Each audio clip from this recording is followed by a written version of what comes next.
Hello. आज की कहानी है महाभारत में से। और महाभारत की एक बहुत ही इंटरेस्टिंग कैरेक्टर की कहानी है ये कैरेक्टर था जरासंध। बहुत ही बलशाली और ज़बरदस्त स्ट्रॉन्ग राजा था, लेकिन उतना ही बदमाश और क्रूअल। इसने काफ़ी सारे राजाओं को पकड़कर और अपने जेल में बंदी बनाकर रख रखा था। इसके पैदा होने की जो स्टोरी है वो इतनी मज़ेदार है कि बचपन में जब मैं छोटी थी, हमारे पास में एक काका रहते थे। वो हम बच्चों को स्टोरी सुनाते थे। मैं हर बार इंसिस्ट करती कि मुझे जरासंध की स्टोरी सुनाओ, क्योंकि जरासंध की स्टोरी में मुझे बड़ा ही मज़ा आता था। वो शाम को बाहर घर के अपना खटिया लगाकर उस पर हम सब बच्चों को बिठाकर और स्टोरी सुनाया करते थे। ये कहानी उन्हीं स्टोरीज में से एक है। जरासंध के पिताजी राजा थे। उनकी 2 रानियां थीं। दोनों रानियों को वो बहुत प्यार करते थे, और जब उनकी शादी हुई तो उन्होंने दोनों रानियों से प्रॉमिस किया कि वे जिंदगी भर दोनों से बराबरी का प्यार करेंगे।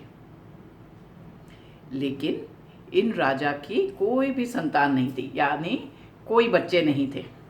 एक बार उन्हें पता चला कि कोई ऋषि उनके राज्य में आए हैं।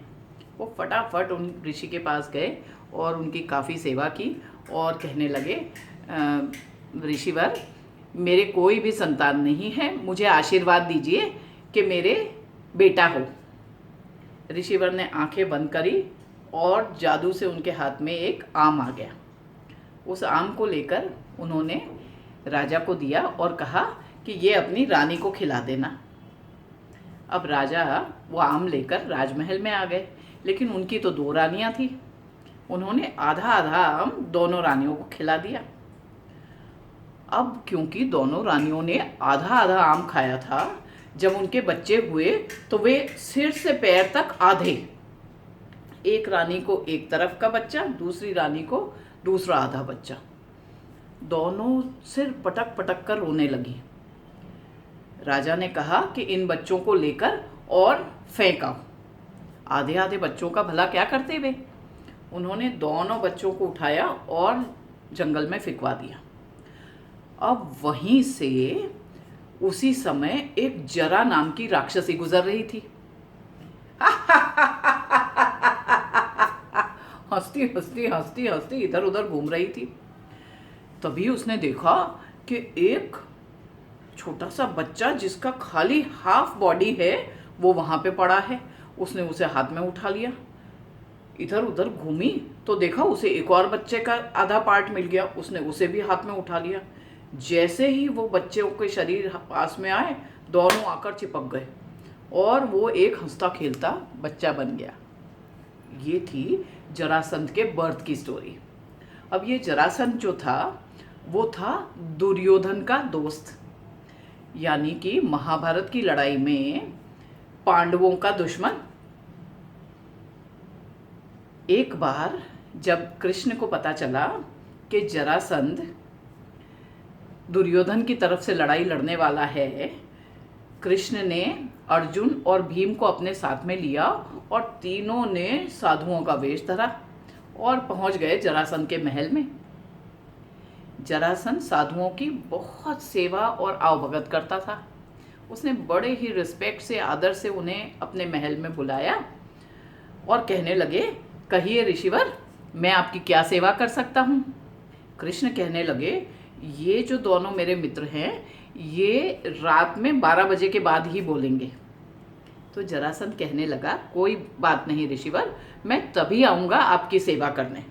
और उसने अपने आदमियों को ऑर्डर दिया कि इन तीनों की खूब आवभगत की जाए। तीनों को एक महल में ठहरा दिया। रात को जरासंध वहाँ पर पहुँचा।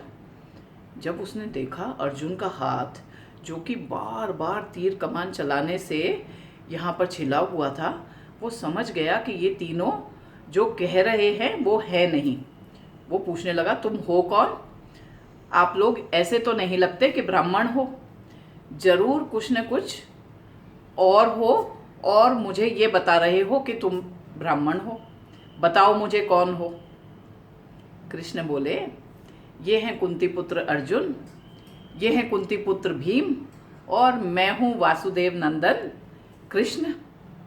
जरासंध बोला, अच्छा, मुझे पहले ही समझ जाना चाहिए था कि कुछ न कुछ गड़बड़ ज़रूर है, लेकिन मैंने क्योंकि तुमसे कहा है कि तुम्हारी जो भी इच्छा हो वो मुझे बताओ, मैं पूरी करूँगा, तो मैं तुम्हारी इच्छा पूरी करने को तैयार हूँ। कृष्ण बोले कि हम तुमसे द्वंद्व युद्ध करना चाहते हैं, यानी कुश्ती। जरासंध बड़ा ही वीर था, कहने लगा, तुम तो इतने दुबले पतले से हो कि तुमसे कुश्ती करना तो मेरी इज्जत खराब करने के बराबर है। ये अर्जुन भी सूखा फूखा दिख रहा है, इससे भी मैं नहीं लड़ने वाला, लेकिन ये जो है मोटा ताजा भीम, ये मुझे ठीक लग रहा है, इससे मैं लड़ाई करूँगा। अगला दिन फिक्स हो गया द्वंद्व युद्ध के लिए। बड़ा सा अखाड़ा चुना गया और उसमें दोनों एक साथ में लड़ाई चालू हुई। घंटों तक लड़ाई चलती रही, दोनों एक दूसरे को उछालते पटाखते रहे। लंबी लंबी लंबी लड़ाई चलती रही, दोनों थक के चूर हो चुके थे। थोड़ी देर में जैसे ही भीम की नज़र कृष्ण पर गई, कृष्ण ने एक घास का टुकड़ा लिया और उसे ऐसे करके चीर कर दो टुकड़े कर कर भीम को दिखाया। भीम समझ गया कृष्ण भगवान क्या बोलना चाहते थे। भीम ने जरासंध की दोनों टांगे पकड़ी और खींच डाली। जरासंध के हो चुके थे दो टुकड़े। उसने एक टुकड़ा फेंका इधर, दूसरा टुकड़ा फेंका दूसरी तरफ, लेकिन दोनों टुकड़े उड़ते उड़ते उड़ते उड़ते आकर और फिर से चिपक गए और जरासंध फिर से पूरा बन गया और जोर जोर से ठहाके लगाने लगा। भीम ने फिर से दोनों टांगे पकड़ी और फिर से उसे चीर दिया पूरा नीचे से ऊपर तक। उसके दो टुकड़े, एक टुकड़ा फेंका इस तरह, दूसरा टुकड़ा फेंका इस तरह, लेकिन जैसे ही वो टुकड़े फेंकता और दोनों टुकड़े पास में आते और फिर से जरासंध बन जाता और जरासंध आकर ठहाके लगाता। भीम परेशान। लेकिन अब जब उसकी कृष्ण भगवान पर नजर गई तो कृष्ण भगवान ने फिर से घास को चीरा और कहा ऐसे, मतलब इधर का टुकड़ा इधर डालो, इधर का टुकड़ा इधर डालो। अब फिर से भीम ने जरासंध को पकड़ा और उसकी टांगे चीर डाली। जरासंध जोर से चिल्ला पड़ा, आ! लेकिन इस बार चीर कर उसने इधर का टुकड़ा फेंका उधर और इधर का भाग फेंका इधर। अब जरासंध वापिस आकर जुड़ नहीं पाया और इस तरह हो गया जरासंध जैसे पापी का अंत। और इसी तरह हो गई कहानी खत्म। कैसी लगी आपको ये कहानी? अगर ये कहानी आपको पसंद आई तो इसे लाइक और अपने फ्रेंड्स से शेयर ज़रूर कीजिएगा। Bye bye.